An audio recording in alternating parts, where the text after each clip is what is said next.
ఒక్కసారి కొమ్మూరి గోల్డ్ కి కాల్ చేయండి. తాకట్లో ఉన్న మీ బంగారాన్ని విడిపించి మార్కెట్ ప్రైస్ కి వాళ్ళు కొనుక్కుని మిగతా డబ్బులు మీకు ఇచ్చేస్తారు. నమస్తే, వెల్కమ్ టు మనం టీవీ. నేను యాంకర్ సురి. నేను మీ జర్నలిస్ట్ మనోజ్. Yes, okay. ఇదేంటి మనోజ్, వైసీపీ సిఆర్డీఏ అని ఉంది. నాకు ఏపీ సిఆర్డీఏ తెలుసు, వైసీపీ సిఆర్డీఏ ఎప్పుడు వచ్చింది? యాక్చువల్గా ఇదే ఇప్పుడు ఉండవల్లో టెన్షన్ నడుస్తుంది.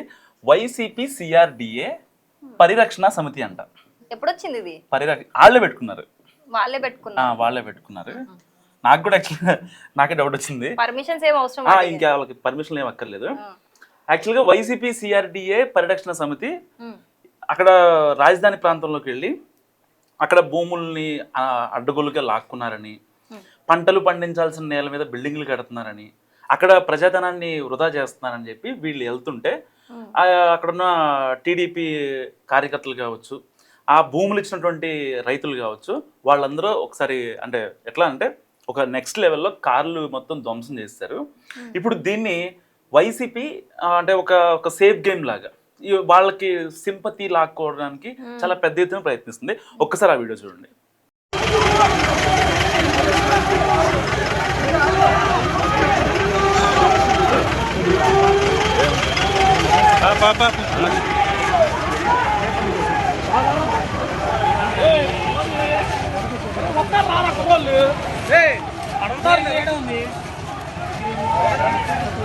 బండి చూస్తుందండ్రా మళ్ళీ నాయుడు గారి మీద ఎవడం రాడు దిగుతాడు.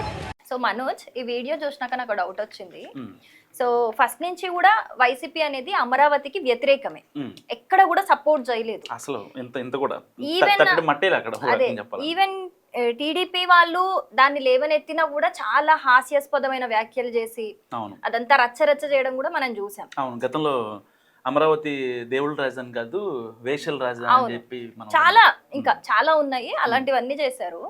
సో ఇప్పుడు కంప్లీట్ గా గేమ్ రివర్స్ అయిపోయి వీళ్ళు అమరావతి కోసం వచ్చి ఫైట్ చేయడము, ఇదంతా అసలు నాకైతే నిజంగా ఇప్పుడు వీళ్ళు చేస్తుంది హాస్యాస్పదంగా ఉంది. అసలు ఏం జరుగుతుందంటో సో చిన్న అనాలిసిస్ చేసుకుందాం మనం. ఇప్పుడు యాక్చువల్గా నా చేతిలో ఉంది ఏదో పోలీసు వాళ్ళు లేకపోతే బ్యూరోక్రాట్స్ ఇచ్చిన రిపోర్ట్ కాదు, జస్ట్ న్యూట్రల్ ప్లాట్ఫామ్ ఏ ఇచ్చిన రిపోర్ట్ మాత్రమే. సో వీళ్ళు అమరావతికి ఏం చేశారు అంటే న్యాయపరమైన చిక్కులు. ఫస్ట్ ఎందుకు న్యాయపరమైన చిక్కులు అన్నానంటే 2014 నుంచి 2019 వరకు టీడీపీ గవర్నమెంట్ ఉంది. సో ఆల్రెడీ అమరావతి రాజధాని అని చెప్పి వాళ్ళు చట్టాలు చేశారు, దానికి సంబంధించిన శాసనాలు చేశారు. అమరావతి రాజధానిగా ఉండాలని చెప్పి దాదాపుగా 34,000 ఎకరాల భూమిని ల్యాండ్ పూలింగ్ చేసింది ఏపీ సిఆర్డీఏ. వైసీపీ సిఆర్డీఏ కాదు, AP CRDA. So AP CRDA 34,000 ఎకరాల ల్యాండ్ పూలింగ్ చేస్తే లేదు అసలు ఒక రైతు దగ్గర ఎక్కడో అంటే మనం సినిమాలు చూస్తూ ఉంటాం, పరిశ్రమల దగ్గరికి వెళ్ళి రాయలసీమ లాంటి ప్రాంతాల్లో ఎక్కడన్నా రైతుల దగ్గర ఇండస్ట్రియలిస్టులు లాక్కున్నారంటే, భూములు లాక్కున్నారంటే నిజంగా అక్కడ ఏం పండదు. సరే, ఇక్కడ వీళ్ళు చెప్తుంది లాజిక్కే. ఇక్కడ అమరావతి ప్రాంతంలో పక్కనే నది ఉంటుంది, సో వాటర్ సమృద్ధిగా ఉంటుంది, పండుతాయి. కానీ ఇప్పుడు ఏపీ మ్యాప్ తీసుకుంటే అటు శ్రీకాకుళం దగ్గర ఇచ్చాపురం నుంచి ఇక్కడ చిత్తూరు నుంచి మిడ్ పాయింట్ అమరావతి కదా. అంతే కదా. ఏదైనా అంటే ఒక రాజధానిని డిసైడ్ చేస్తారంటే మిడ్ పాయింట్ పెట్టుకుంటారు.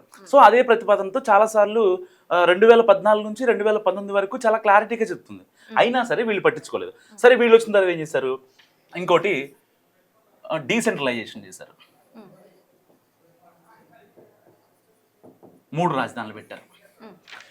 న్యాయపరమైన చిక్కులు ఇటు సెక్రటేరియట్ కావచ్చు, హైకోర్టు కావచ్చు, లేదంటే అసెంబ్లీకి కావచ్చు, మినిస్టర్ క్వార్టర్స్ కావచ్చు, ఎమ్మెల్యే క్వార్టర్స్ కావచ్చు, ప్రతి దానికి డబ్బులు ఇవ్వకుండా మొత్తం ఆ బిల్డింగ్లు మొత్తం ఆపేశారు. మళ్ళీ దాని విషయంలో సుప్రీంకోర్టు కూడా వెళ్ళారు. ఏది అమరావతి రైతులు వచ్చి ఆల్రెడీ మా దగ్గర 34,000 ఎకరాలు లాక్కున్నారు కదా సార్, సో ఆల్రెడీ మాకు ఎంతో కొంత పొలము మాకు వస్తుంది, మాకు రావాల్సింది. దాని ఏదైతే వాళ్ళ దగ్గర లాక్కుంటారో వాళ్ళకి దానికి సంబంధించి కొంచెం డబ్బులు ఇస్తారు. వేరే చోట వాళ్ళకి అమరావతిలో భూమను, ఇళ్ల స్థలమను, ఇంకో చోట ఏదన్నా వాళ్ళకి ఇవ్వటము ప్రభుత్వ పరంగా కొంచెం సహాయం ఉంటుంది. సో ఆ పాయింట్లో రైతులు అడిగారు అనమాట, ఏమని 34,000 ఎకరాలు లాక్కున్నారు కదా సార్, సో దానిలో ఏదైనా చేయండి అని చెప్పి వాళ్ళు మాట్లాడితే ఆ బిల్డింగ్లు మొత్తానికి పర్మిషన్స్ ఆపేశారు. ఏ ఒక్క నిర్మాణాన్ని కూడా కంప్లీట్ చేయనివ్వలేదు 2019 నుంచి 2024 మధ్యలో. సో అండ్ డీసెంట్రలైజేషన్ మీకు తెలుసు, జగన్ ప్రభుత్వంలో 3 రాజధానులు చాలా కీలకమని వాళ్ళందరూ మాట్లాడుకున్నారు. ఎవరన్నా జర్నలిస్టులు ఈవెన్ రీసెంట్ గా కొన్ని డేస్ బ్యాక్ కూడా మళ్ళీ అదే లేవనెత్తారు, 3 అవును, రాజధానులు అని 3 చెప్పేసి రాజధానులు అమరావతి మావిగన్ అని వ్యతిరేక- చెప్పి మావిగన్ అని. ఏదో పిచ్ పేరు పెడదాం అనుకున్నారు, సరే అవ్వలేదు. ఆల్రెడీ అమరావతి చట్టబద్ధ అయిపోయింది. సో ఇలాంటి నేపథ్యంలో ఇటు ల్యాండ్ పూలింగ్ చేసినటువంటి ఆ రైతుల్ని రెచ్చగొట్టారు. సరే వాళ్ళు తర్వాత ఇటు సర్కార్లో ఉన్నటువంటి పెద్దలతో మాట్లాడారు, పార్టీ పరమైన పెద్దలతో మాట్లాడారు, వాళ్ళ ఇష్యూస్ వాళ్ళు క్లియర్ చేస్తున్నారు, అంతా సాల్వ్. ఇప్పుడు ఆల్రెడీ మళ్ళీ సెకండ్ తరపున మళ్ళీ ఇంకొక 20,000 ఎకరాల ల్యాండ్ పూలింగ్ జరుగుతుంది అక్కడ అమరావతి ఏరియాలో. సెకండ్ స్టేజ్ ఇది. ఆల్రెడీ 34,000 ఎకర్స్ అయిపోయింది, పూలింగ్ అయిపోయింది. ఇప్పుడు ఇంకొక 20,000 అవుతుంది. అసలు రాజధానికి 50,000 ఎకరాల భూమి అవసరమా అనేది వీళ్ళ టాపిక్. సో దానికి కూటమి నేతలు ఏం చెప్తున్నారు, హైదరాబాద్ని చూపిస్తున్నారు ఎగ్జాంపుల్గా. ఓకే, ఇప్పుడు అప్పట్లో సరిగ్గా నేను 10th క్లాసో ఇంటర్లో అనుకుంటా, అప్పుడు అవుటర్ రింగ్ రోడ్ వస్తే సో అసలు హైదరాబాద్ లాంటి సిటీకి అవుటర్ రింగ్ రోడ్ ఎందుకని చెప్పి చాలామంది మాట్లాడారు. ఇవాళ అదే అవుటర్ రింగ్ రోడ్ కనుక లేకపోతే హైదరాబాద్ వాసులు విజయవాడ వెళ్ళాలన్నా, కర్నూలు వెళ్ళాలన్నా, లేకపోతే చిత్తూరు వెళ్ళాలన్నా, బెంగళూరు వెళ్ళాలన్నా, ఇంకా ఎటు వెళ్ళాలన్నా సరే అవుటర్ రింగ్ రోడ్ ఎంత యూజ్ అవుతుందో తెలుసా? అది ఓఆర్ఆర్ ఎక్కిన ప్రతి ఒక్కరికి తెలుసు.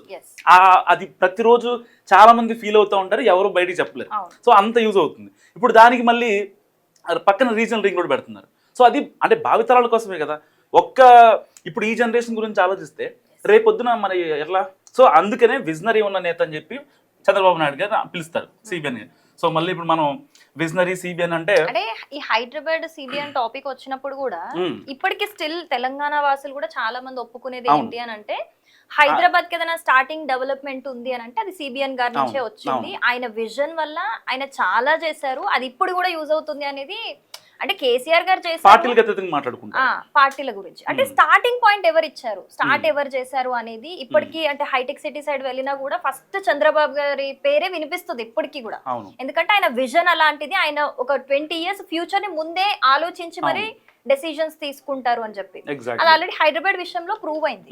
సో అందుకనే ఎలాగైతే హైదరాబాద్ డెవలప్ చేస్తారు అంటే కంప్లీట్ గా మొత్తం మనం సిబిఎన్ చేశాడని నేను అనట్లేదు. అంటే అందరూ అన్ని అప్పుడున్న సీఎంలు అందరూ తల చేయెత్తేనే అయింది వాస్తవానికి. సో ఇలాంటి నేపథ్యంలో ఏంటి, ఇప్పుడు అమరావతిని కూడా అదే రేంజ్ లో తీసుకెళ్లాలనేది నిజంగా ప్రభుత్వం చేస్తున్నాం. అంటే పార్టీలకు అతను మాట్లాడుకుందాం, ప్రభుత్వం చేస్తున్నా ఇది. దీనికోసం ఇప్పుడు సరిగ్గా సాటర్డే కదా, వీకెండ్, ఏదో ఒక మసాలా కావాలి. ఎందుకంటే సండే మొత్తం దాన్ని కొంచెం మిక్సీలో వేసుకుని, గ్రైండర్లో వేసుకుని రుబ్బుకోవడానికి, లేకపోతే వాళ్ళు చేసే సింపతి రాజకీయాలతో మా నాయకుల మీద గుడ్లేశారు, మా నాయకుల మీద రాళ్ళు వేశారు, కార్లు ధ్వంసం చేశారు, పిచ్చి పిచ్చిగా మాట్లాడారు. అసలు మీరు అమరావతి కోసం కనీసం తట్టడం మట్టి కూడా వేయినటువంటి వైసీపీ నాయకులు ఇంకోటి సరే ఎవరైతే వచ్చారో అక్కడికి ఈ వైసీపీ సిఆర్డీ ఇందాక అన్నాం కదా, వైసీపీ సిఆర్డీకి సంబంధించి పరిరక్షణ బృందంలో ఎవరున్నారో తెలుసా? కేసులు ఉన్నోళ్ళు, ప్రూవ్ అయితే జైలు జీవితం గడిపొచ్చిన వాళ్ళు, గడపాల్సిన వాళ్ళు, అండ్ ఆ అమ్మాయిలతో ఆంటీలతో గంట అరగంట మాట్లాడేటోళ్ళు, ప్రతి అక్కడికి వచ్చిన ప్రతి ఒక్క మాజీ మంత్రి మీద, అక్కడికి వచ్చిన ప్రతి ఒక్క వైసీపీ నాయకుడి మీద కేసులు ఉన్నాయి. ఇలాంటి వాళ్ళంట వైసీపీ సిఆర్డీఏ పరిరక్షణ సమితి అంట. అసలు పరిరక్షణ సమితి అంటే దానికి ఒక పర్థం ఉంది నిజంగా. అంటే గతంలో మనం చూసాం, అయితే 2014 నుంచి 2019 వరకు 18 వరకు అయితే ఈ కూటమి టీడీపీ టెన్యూర్ ఉందో, ఆ టెన్యూర్లో 34,000 ఎకరాల భూములు ఇచ్చిన రైతులు ఈ యొక్క వైసీపీ టెన్యూర్లో 2019 to 2024 ఈ టెన్యూర్లో దాదాపుగా కొన్ని వేల మంది, అంటే దాదాపుగా ఐ థింక్ ఒక 7,000 నుంచి 10,000 వరకు, ఒక 10,000 మంది పాదయాత్ర చేశారు అమరావతి రాజధానిగా ఉండాలి అని చెప్పి. మరి వాళ్ళ మీద ఎంత జులుం ప్రకటించారు తెలుసా? ఏదైనా వైసీపీకి సంబంధించి ఆల్మోస్ట్ అప్పుడు వాళ్ళకి ఎక్కువ సీట్లు వచ్చాయి కదా, 151 వచ్చాయి కదా. సో ఆల్మోస్ట్ ప్రతిదీ వాళ్ళ కాన్స్టిట్యున్సీ ఉండేది. సో వాళ్ళ పార్టీ వాళ్ళ ఎమ్మెల్యే ఉండేవాళ్ళు. వాళ్ళు ఆల్మోస్ట్ మొత్తం ఆపేసేవాళ్ళు. కనీసం వీళ్ళు నడుచుకుంటూ వెళ్తున్నా కానీ కేసులు పెట్టేవాళ్ళు. మా తోటలోకి వచ్చారు, మా ఇంట్లో తిన్నారు అని చెప్పి వాళ్ళ మీద ఎంత దారుణంగా కేసులు పెట్టి వేధించారంటే మామూలుగా. అండ్ దానికి కొనసాగింపుగా ఈ రీసెంట్గా అమరావతి, అంటే దానికి ఒక చరిత్ర ఉంది అమరావతికి, చాలా పెద్ద టాపిక్ అయితే మనం మాట్లాడుకుంటే. సో అలాంటి రాజధానిని దేవుళ్ళ రాజధాని కాదు, వేశ్యల రాజధాని అని చెప్పారు. మరి అదే వేశ్యల రాజధానిలోకి ఇప్పుడు ఈ వైసీపీ సిఆర్డిఏ పరిరక్షణ సమితి ఎలా వెళ్తుంది? వాళ్ళు వేశ్యలు కదా, వాళ్ళు రైతులు కాదు కదా. వాళ్ళు ఒకవేళ రైతులే అనుకుందాం, మీరు వెళ్ళి ఎందుకు పరామర్శిస్తున్నారు? మొన్న రీసెంట్గా జగన్మోహన్ రెడ్డి గారు ఈ అమరావతి రైతులతో మాట్లాడారు. ఆయన ఏదైతే సెట్ ఉంటుందో మనకు తెలిసింది కదా, ప్రెస్ మీట్ పెడతారు కదా, ఆ సెట్లో అదే ఇంట్లో యాక్చువల్గా అది కూడా గవర్నమెంట్ నిధులతో చేయించుకున్నారు. ఆయన సొంత డబ్బులతో చేయించుకుంది కాదు. సో అక్కడ ఎదురుగా మొత్తం కూర్చున్నారనమాట. వాళ్ళందరూ రైతులు అంట. తర్వాత ఎవరా ఏంటని ఆరా తీస్తే, క్రాస్ చెక్ చేస్తే వాళ్ళందరూ రైతులు కాదు, రెడ్డిస్. వీళ్ళ కమ్యూనిటీ సంబంధించినటువంటి వేరే నేతలు అంటే మాట్లాడుకొని స్క్రిప్ట్ సెట్ చేస్తున్నారు. వాళ్ళంట రైతులు అంట. అసలు అంటే సమాజానికి ఏం మెసేజ్ ఇవ్వాలో అర్థం కానటువంటి సిచ్యువేషన్. నిజంగా జగన్మోహన్ రెడ్డి గారు అంటే ఆయనకి ఇచ్చే స్క్రిప్ట్ ఎవరిస్తారో అర్థం కాదు. కానీ ఆ దొరికిపోవడం కూడా ఎందుకు సిద్ధం సభలో ఇప్పుడు మనం చూసాం కదా, గ్రీన్ మ్యాట్లు పెట్టేవాళ్ళు వెనకాల జనాలు వచ్చినట్టుగా. ఈవెన్ చాలా మంది జర్నలిస్టులు మాట్లాడారు. అవును, అసలు ఈ సభలకు వచ్చిన వాళ్ళు ఏమైపోయారు, ఎక్కడున్నారు వాళ్ళంతా, ఎక్కడ పడుకున్నారు అని చెప్పి ఎంత మీమ్స్ వేసుకున్నారు. సో అంటే పొద్దున్నే దొంగతనం చేయడం, సాయంత్రాన్ని దొరికిపోవడం వీళ్ళకి వెన్నతో పెట్టిన విద్య.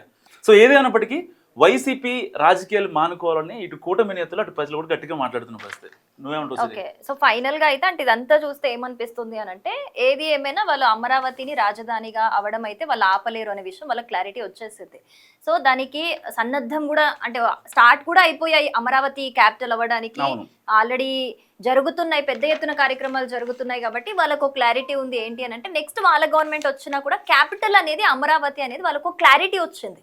సో ఇప్పటి నుంచే కొన్ని గేమ్స్ ప్లే చేస్తే నెక్స్ట్ ఒకవేళ వచ్చినా రాకపోయినా మాకు కూడా ఒక సింపతి ఉంటుంది కదా, ఇందులో మా హస్తం కూడా ఉంది, ఇందులో మా ఇన్వాల్వ్మెంట్ ఉంది, మా వల్ల కూడా వచ్చింది అని ఒక పాజిటివిటీ జనాల్లో క్రియేట్ చేసుకోవాలని వాళ్ళు ట్రై చేస్తున్నారు. తప్పితే ఇందులో వాళ్ళు నిజంగా ఇన్వాల్వ్ అయ్యి జనాలకి చేసింది ఏమీ లేదు. ఎందుకంటే వాళ్ళు ఫస్ట్ నుంచి వ్యతిరేకిస్తున్న విషయం ఏపీ జనాలకి కాదు, తెలంగాణ పీపుల్కి కూడా అందరికీ క్లారిటీగా తెలిసిన విషయమే. సో ఏది చేసినా కూడా మనోజ్ అన్నట్టు వాళ్ళు ఒక ప్లాన్డ్గా చేస్తారు, బట్ లాస్ట్కి దొరికిపోవడం అనేది వాళ్ళకి అలవాటే. కాబట్టి అసలు మీరేమనుకుంటున్నారు? ఇప్పటి వరకు వైసీపీ పీపుల్ ఎవరైనా సరే వాళ్ళు మైక్లో ముందుకొచ్చి మరీ మాట్లాడారు, అమరావతి క్యాపిటల్ ఎలా అవుతుంది అని చెప్పి చాలా హాస్యాస్పదమైన వ్యాఖ్యలు చేశారు. సో ఇప్పుడు సడన్గా వచ్చి ఏదో అమరావతి మీద ప్రేమ వచ్చేసినట్టు బిహేవ్ చేయడం అనేది నిజంగా ఇప్పుడు హాస్యాస్పదమైన సిచ్యువేషన్ ఇది. సో మీ ఒపీనియన్ ఏంటి? మీరేమనుకుంటున్నారు ఈ కంప్లీట్ వీడియో చూసాక అనేది? తప్పకుండా మీ ఒపీనియన్ కమెంట్ చేయండి.